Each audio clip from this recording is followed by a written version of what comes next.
প্রিয় দর্শক, আপনারা জানেন এই ভিয়েতনামি 12 মাসি পিঙ্ক কাঁঠালের গাছগুলো আমাদের বাংলাদেশে খুব ভালো ফলন হচ্ছে এবং সেই ফলন অনুযায়ী আপনারা দেখতে পারবেন আমাদের বাংলাদেশে অনেক জায়গায় এই ভিয়েতনামি 12 মাসি পিঙ্ক কাঁঠালের বাণিজ্যিক বাগানও হয়েছে। বাণিজ্যিক বাগানের ক্ষেত্রে আপনারা যারা বাণিজ্যিক বাগান করতে চান তারা আমাদের কাছ থেকে এই ধরনের চারাগুলো নিতে পারবেন। এই চারাগুলো আমাদের নিজস্ব মাতৃগাছ থেকে উৎপাদন করা হতে পারে, এমনকি আমরা ইম্পোর্ট করা চারাও আপনাদেরকে দিতে পারবো ইনশাল্লাহ।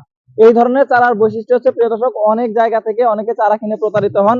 আপনাদেরকে আমরা কিছু বৈশিষ্ট্য দেখে দিয়েছি যে ভিয়েতনামি 12 মাসি পিঙ্ক কাঁঠালের চারাগুলো আসলে কেমন হবে। প্রিয় দর্শক, একটু যদি খেয়াল করেন তাহলে দেখবেন এই ভিয়েতনামি 12 মাসি পিঙ্ক কাঁঠালের এই চারাগুলোর পাতা হবে একদমই সফট এবং চকচকা হবে। প্রিয় দর্শক, পাতাগুলো হবে একদমই সফট এবং চকচকা, এবং এই গাছগুলোর ডালপালা অনেক বেশি হয়, পাতাগুলো একটু চওড়া চওড়া হয় এবং প্রত্যেকটা পাতা এবং চকচকা হবে।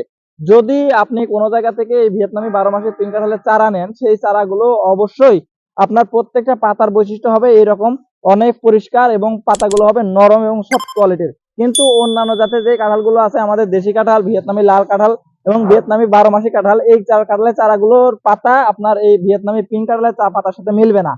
আপনারা অরিজিনাল এবং শতভাগ গ্যারান্টি যুক্ত চারা নেওয়ার জন্য আমাদের সাথে যোগাযোগ করতে পারেন, অথবা যে কোনো পরামর্শের জন্য আমাদের এই ভিডিওর স্ক্রিনে রাখা নম্বরে কল করতে পারেন। প্রিয় দর্শক, এই ধরনের চারাগুলো আমাদের কাছে স্টক আছে কম, বালতিতে লাগানো 2 বছরের যেসব চারাগুলো, সেই চারাগুলো আপনারা এখন আমাদের কাছে পাবেন। অল্প কিছু চারা স্টক আছে, এমন কিছু চারা পাবেন যেগুলো আমাদের কাছে এরকম ফল সহকার আছে। তো প্রিয় দর্শক, আশা করি এই ভিডিওটা দেখার পরে আপনি বুঝতে পারবেন যে কোনটা ভিয়েতনামি 12 মাসি পিঙ্ক কাঁঠাল এবং কোনটা লাল কাঁঠাল এবং কোনটা অরিজিনাল কাঁঠালের চারা। তো আপনারা যারা এই ধরনের চারাগুলো আমাদের কাছে নিতে চাইলেন, খুব দ্রুত যোগাযোগ করবেন।